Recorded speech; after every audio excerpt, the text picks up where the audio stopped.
Good afternoon, people. Salceda here. Let's jump into World History B. We're done with Unit 1. Join me Mondays and Wednesdays from 1 to 1:30. I talk about typically World History A items.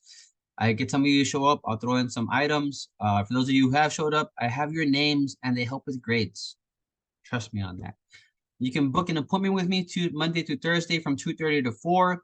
We're done with Unit 6. Any item that you received a not so good grade on, you have 4 attempts per assignment to boost that grade. Your call if you want to, you don't have to. Let me know if you didn't do so well on your exams or your quizzes. We're in Unit 7. 1, 2, 3, and 4 are done. We're doing 5 and 6 right now. Let's jump into 5, changing views of the world. Literally, the world views are changing. So let's begin with biological evolution, the process of change in which physical traits are altered over time. This was made extremely popular by Charles Darwin in the 18 and 1900s, as he says, Thanos did not happen. God did not just create man, but he created the process of creating man. People we ought to know: Albert Einstein, Charles Darwin, spoke about him, right? Marie Curie, and then Sigmund Freud. From 1871 to 1929, we have the age of progress. In U.S. history, we have the progressive era as it is helping the labor system. Advances in science and technology gave way to a spirit of unbridled optimism, to feel good, things to look forward to. The economic benefits of the Industrial Revolution, Second Industrial Revolution, have provided the means for a higher standard of living for most Americans and Europeans. Life becomes easier and more enjoyable. While most people maintain the belief in God, progress was seen as something that mankind brought about. The Enlightenment's emphasis on reason had freed mankind from outdated ideas, Enlightenment 1700s, of medieval religion to make necessary advances in science. The prevailing popular attitude, pop culture, now nothing to stop mankind's achievements. The change in worldview began in the scientific revolution of the 1700s and continued. One moment, guys. Okay, I'm back, guys. Sorry about that.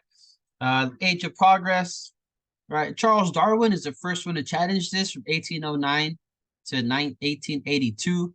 He's from England. He studied medicine and theology in college, but eventually turned to plants and animals and the natural environment. He wrote The Origin of the Species by Natural Selection in 1859. Essentially, people came from monkeys, or we evolved over a period of time to what we are today. Important to Darwin's theory of evolution developed is natural selection. It involved the idea that only the strongest and most intelligent species avoid extinction. The weakest, less intelligent, will have to compete for food and shelter. They will use this Darwinism in the late 1800s in U.S. history, in the Gilded Age, as the rich were meant to become rich because they were awesome. Herbert Spencer was a social scientist who applied survival of the fittest to human society, called it social Darwinism, so a mix of both. Spencer's social Darwinism and that of others proved to have a great effect on the minds of ambitious political leaders. As we will see in a later unit, the Nazi movement in the 20th century was motivated by the notion of survival of the fittest. Freud, Sigmund Freud, is a doctor of neurology from Vienna, Austria. He studied the human mind and led him into the realm of psychology. Prior to the 19th century, psychology was considered a branch of philosophy. Right? Freud believed that human behavior was controlled by unconscious desires. Chief among these unconscious desires, according to Freud, was sexual fulfillment. Aside from marriage, these desires were repressed by culture. Repression brought about a great deal of pain. In order to deal with mental illness, Freud developed a treatment known as psychoanalysis. Psychoanalysis involved the analysis of the unconscious. Dreams, Freud asserted, were royal to the road of unconsciousness.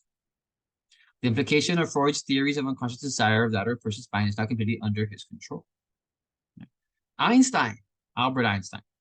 Further changes to perception of the world came with the discovery in physics.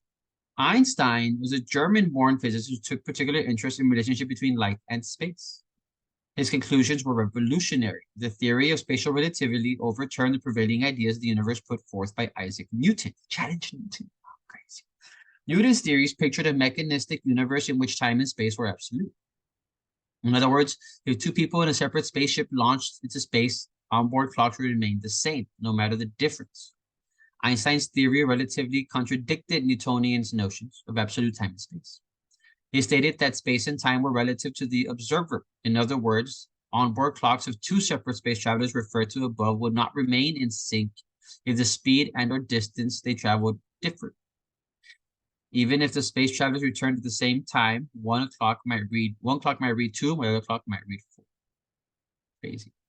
Marie Curie, working with her husband, conducted experiments on elemental radium.